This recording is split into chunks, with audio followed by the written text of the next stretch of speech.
happening. I picked the wrong time to make this, to have this webinar during the Boston Marathon. I realized that the hard way after I picked the date for it. All right, well, we'll get started and we'll get back to the watching. If there are any updates, please feel free to let me know because I'm as interested in it as you guys are too. All right, so first off, this is the start of a webinar series that unfortunately, again, had to be rescheduled, but on every other Tuesday, there are going to be webinars for athletes and for parents. There's some soccer players that I work with that parents are also welcome to join into these. The next one coming up is going to be on Tuesday, the 26th. It's going to be at 12 noon, so a little bit different time than the normal 12:30. It's going to be on individualized training. What should I focus on? So this is different from what coaches may be prescribing, and a lot of us are following different training programs that our coaches have put together, which is great. But then how do I know what to supplement, what to focus my training on? What exactly do I need extra? Do I not need extra? And how to know. And then this Thursday, there's another talk for sports and sports performance coaches. Athletes are also welcome at these as well. These are going to be every other Thursday. We're talking about training strength versus training what we call explosiveness or power.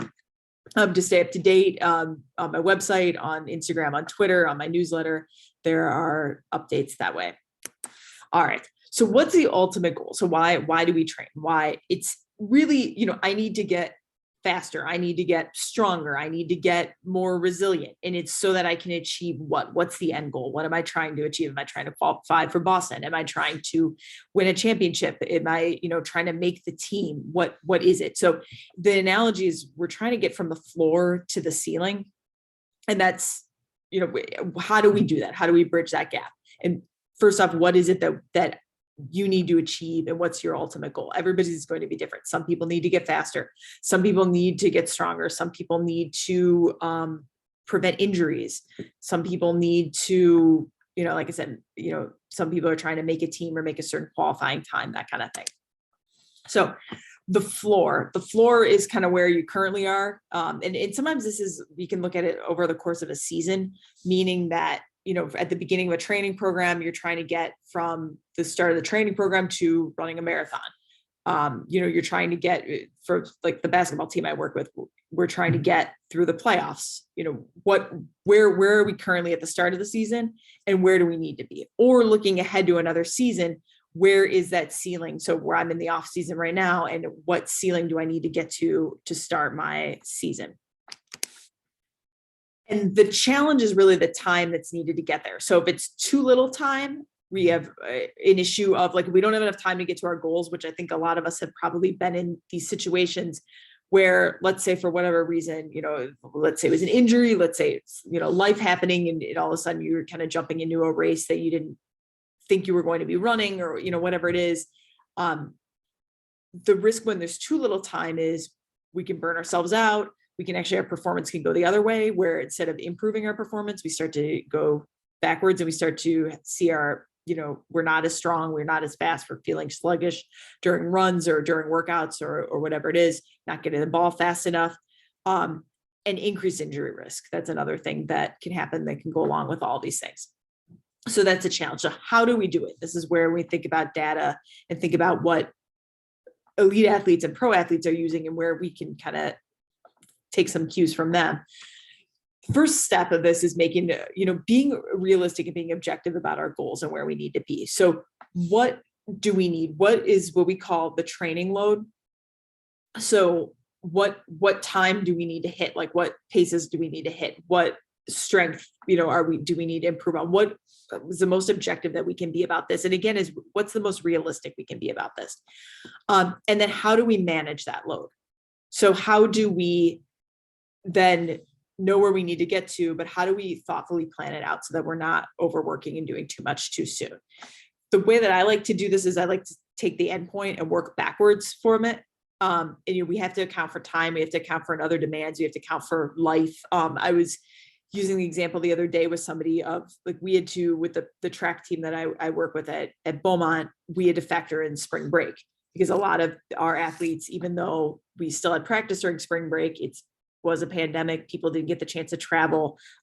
This year they did, and they took advantage of it. So the majority of our team was not around for a week in March. We had to factor that into our training with where the coaches needed them to be by the first meet. We had to make sure that we took like kind of an off week in there. And then also when they're coming back from practice or from vacation, we needed to factor in the fact that Monday workout, their first one, is not going to be the strongest.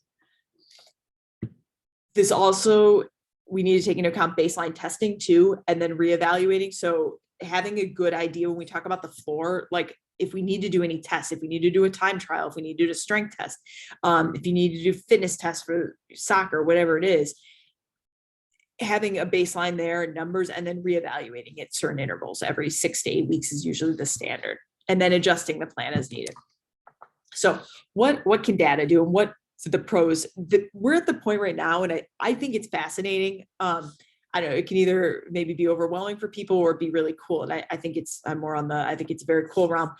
All of the pro teams, when we talk about pro soccer, pro football is using this, pro baseball, pro basketball, and runners are using it as well. They are tracking what we call load. And I mentioned that before. We're going to go into a little bit more of a definition of it shortly, but they're tracking their load and they're dialing in their training very, very specifically to that, meaning that they're monitoring how fatigued they are the next day. If they overdid it in training, they're going to scale back, or if they haven't done enough, they're going to ramp up. The coaches and most of these teams have full-time sports scientists and sports science staff on their team, and their job is literally to go do this and communicate with the coaches like, hey, you know what, the players really are more fatigued than you think they are. You need to dial it back today.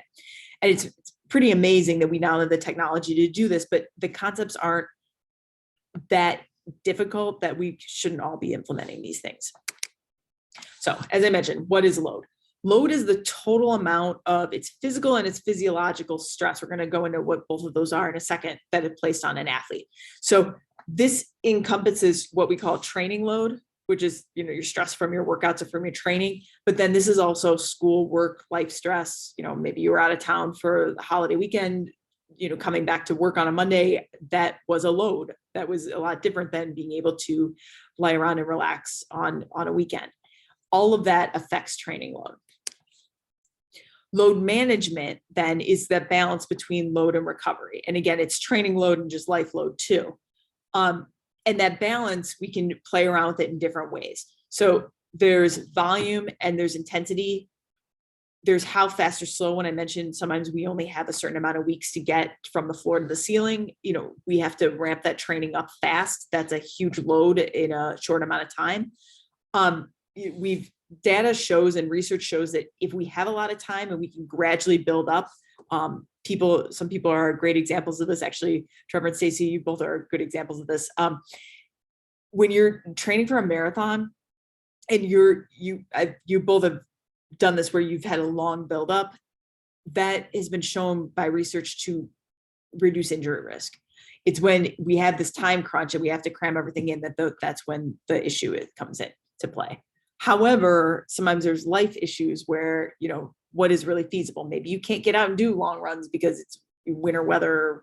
Maybe you were taking care of family members that were sick and you can't, have time to train as much as you can. And now the race day has come up, all kinds of things happen. Maybe you got injured and then, we're in a time crunch there with that.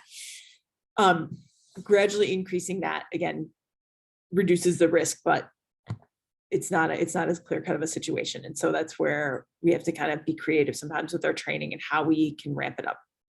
The biggest thing that we can do is monitor how we're responding to our training. And this is where data comes in. Are we hitting the right targets where we need to be? If we're not, then maybe we do need to ramp it up. But are we too fatigued? Are we not getting through workouts because we're not hitting those targets because we're too fatigued and our legs just don't feel like can push the pace the way we need to? Then we need to ramp down. And this really can be a day-to-day thing. It really should be a day-to-day thing because this can vary day to day. And the goal is to kind of nip it in the bud before it gets to the point where we're so burnt out that we're not achieving anything and we're injured. There's two types of load. So when we talk about load, this is training load. This is not like life load. This is just kind of that subset of load where we're talking about our workouts, there's two types of it. There's external load and there's internal load. I'm going to talk about the definitions of that in a second, but training load is a product of the two. So external load is the easy thing to quantify. It's the thing that our GPS watches are great at. It's, when you're lifting weights, it's great to count the number of pounds that you've lifted.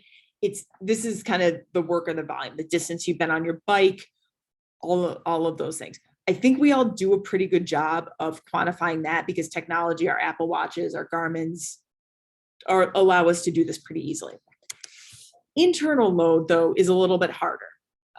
This is how your body responds to training.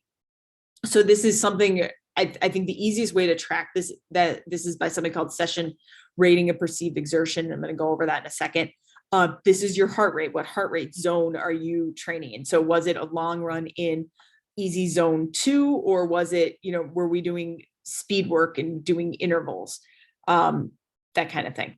Blood lactate is a very invasive way of measuring this, where they draw your blood, they look at lactate. A lot of pro athletes they have that done very regularly. We don't need to necessarily. Research has shown that the session, like when you're rating how hard a workout is, it actually correlates very well with blood lactate and your oxygen consumption, which is pretty cool to know. I'll touch on that again in a second. So when we talk about training load, again, it needs to be both the external and the internal load, meaning that it's how many miles did I run at what intensity? How much time did I spend on my feet at what intensity? All of those things, that gives us a more complete picture of what we've actually done to our bodies in a given day. And I think we do this already. I think a lot of times, I know when I'm walking out of a workout, I'm thinking to myself, like, man, that was a lot, but maybe it wasn't that hard, or like that was a lot, it was really hard. I think we all do this already, but it's a matter of needing to quantify it, because once we can quantify, we can be objective and make better decisions about what to do the next day. Do I need to take that recovery day or do I not?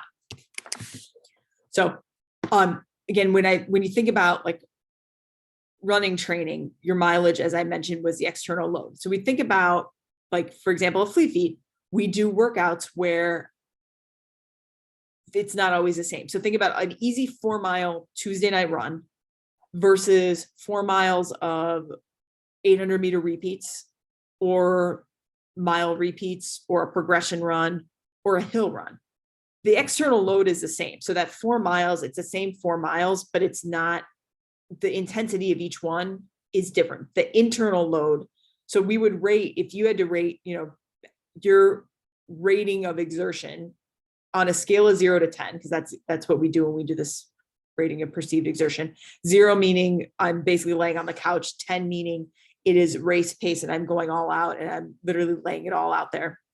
How would you rate, 4 miles easy versus 4 miles of hills versus 4 miles of 400-meter repeats? So that number is going to be different. So it's an same external load, as I mentioned, but that at a different intensity. And it's the product of those two that you can track. And that's what can give you the true picture of your load. Again, as I mentioned, this is how to monitor for running. It's easy because it's a straight kind of quantification of, how many miles you've run. When you're lifting weights, you can do sets and reps. So, 5 sets of 5 reps at 100 pounds, you can calculate that. Some of the apps, like I use for a workout that I do, I have a weightlifting coach myself. I use an app called Train Heroic, and it quantifies that for, like, at the top bar as I'm working out, as I'm plugging in my numbers and what I'm working out, it will give me the load at the end, and it will track that week to week. For other team sports like soccer, football, basketball, it is a little bit different, where those athletes have player tracking devices where they have GPS systems actually like implanted into their jerseys, or sometimes they wear, you might have seen videos, it almost looks like a sports bra that they're wearing on the outside of their shirt, and it has a GPS tracking chip. It also has a heart rate monitor in it. And the sports scientists on those teams, what they do is they monitor how many sprints they run in a game, how much mileage they cover, how many accelerations and decelerations, meaning how many times do they have to sprint to get to a ball and then have to slow themselves down to stop. Because there's a lot of data coming out that puts a ton of load, extra stress and strain through the body. And that kind of load is a lot different than just, running a straight 4 miles, kind of as I mentioned before. They track even in basketball, like how many jumps, how many times do they have to leave their feet to jump, to dunk, to, block a shot, that kind of thing, because all of those things are different stresses put on the body. So you want to be specific to the sport when you're monitoring these things. And you also want to understand what's practical and what's best for you. Like what's the most feasible thing to track that's not going to take a ton of time, but is going to give you the data that you need to understand, when to push it with training and when not to. And the goal is to be as simple, simple, but as informative as possible. There's somebody who is a famous kind of sports scientist working with soccer that had a quote that I liked. It was, monitor what's answering the questions that you've already asked. Like, do I need to get faster? So maybe I do need to monitor more of my response to the speed training. Do I need to get stronger? Like where, again, when we started, what's the ceiling that you need to get to? What's the ultimate goal? And those are the things that you want to monitor. You don't need to get bogged down in every kind of piece of data. And I think what we're learning from pro sports who kind of have all the time and resources to monitor these things is they're getting data on a ton of things, but they're not necessarily using all of that data because they've learned what's important and what's not. And sometimes it's just not worth it, that.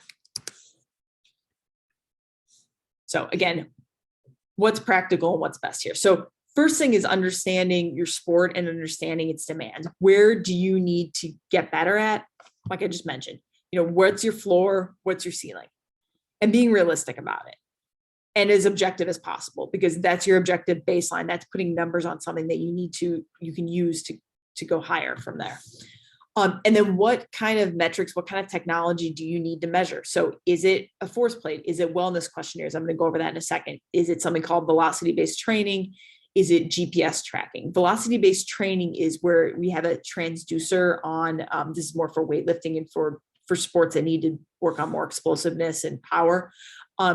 There's a transducer that you can put on the weight so you can see how fast somebody's lifting a given weight. Because sometimes, let's say you have 2 athletes and they both are lifting 80% of their max, like the most that they've ever lifted. They're both about to squat 80% of their max.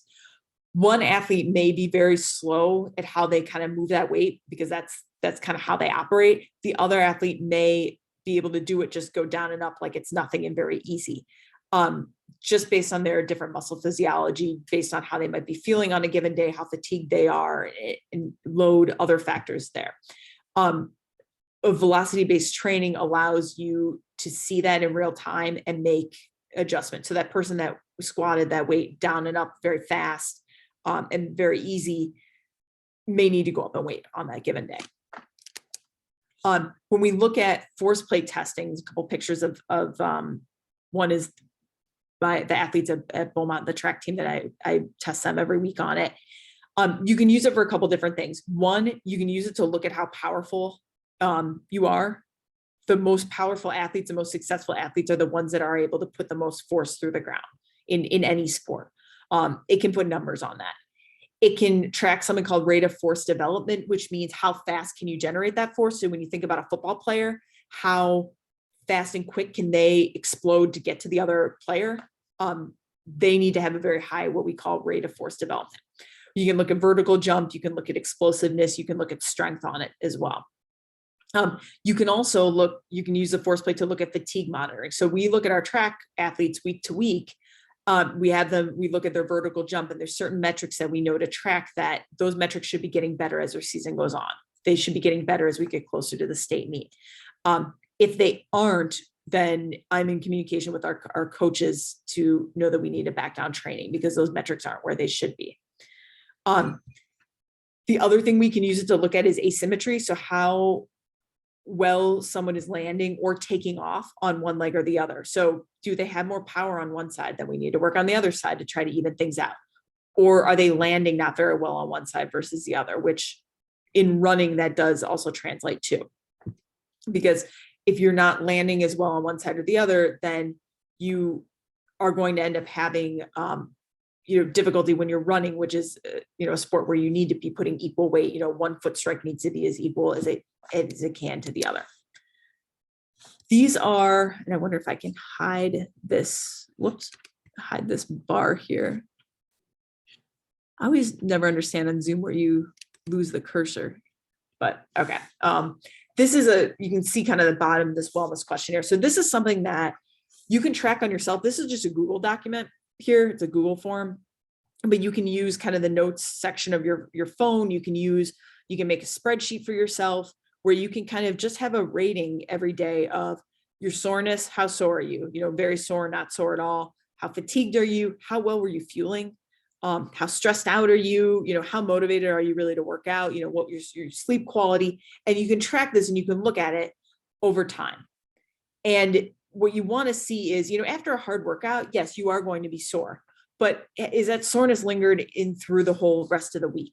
As it lingered past a day or two, then that's where kind of the alarm should go off. And putting numbers on this can really quantify it. If you're of the tech savvy that you can put numbers on this and start to graph it out over time, you can get some good visuals on it that I think help make the decision even better. Whoop also does this where, you track your readiness score and your ability to perform. And that's also, I think, a very good thing because they've done the technology for you on it. Full disclosure, I am a Whoop affiliate. I'm giving you a free kind of Google version of this too, that I think works very well as well.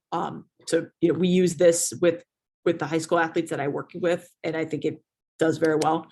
And then those numbers, so I'm going to go back a slide here. Whoops. I'm going to go back 2 slides here. These numbers here go into a form where we end up having a dashboard. And so we get a preparedness report for each of our athletes that I can give to our coaches. Or, if you're training individually, you can use this for yourself just to know where you need to be and what you need to do on a given day's workout based on your preparedness. Where's your soreness, where your fatigue? We're looking at it over the prior week, but we're also looking at it currently. And then we also track, so this is kind of that preparedness report and that wellness score they do, our athletes complete during the day before practice. So we have an idea of what to do at practice. We can adjust training practice as needed.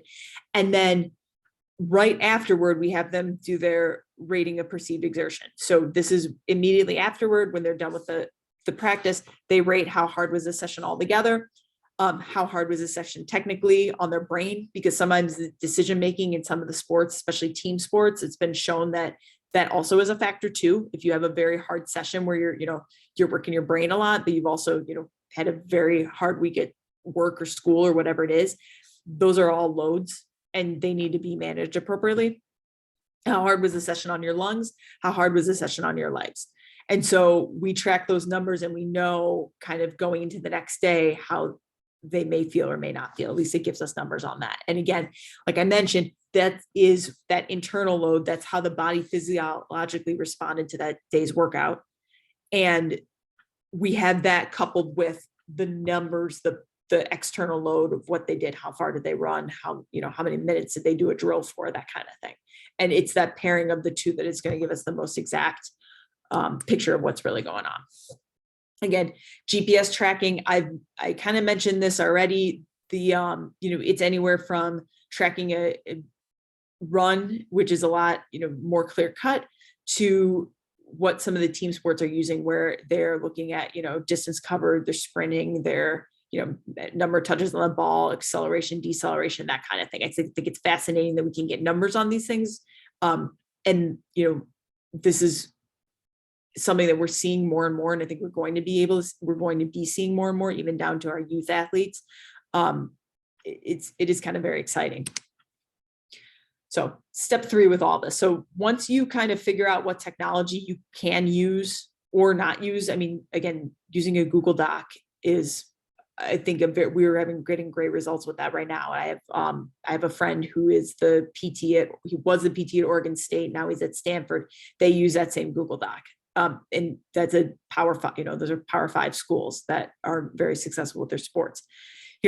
The third step of doing this is trying to determine the logistics. So how often do you need to track? Do you need to track yourself daily? Is that feasible? Maybe it's a couple times a week. Maybe it's, after just your long runs or your hardest workout of the week, whatever it is. How often are you going to track? And it's based on your goals, but it's also based on what's feasible. And what resources do you have? Obviously your time is valuable. Do you have coaches that can help and that are interested in this data? Or is it just for you? And then either way, it just may depend on the logistics of all this. Do you outsource it? Do you have, as I mentioned, like I'm somebody who tracks data on the athletes that I work with.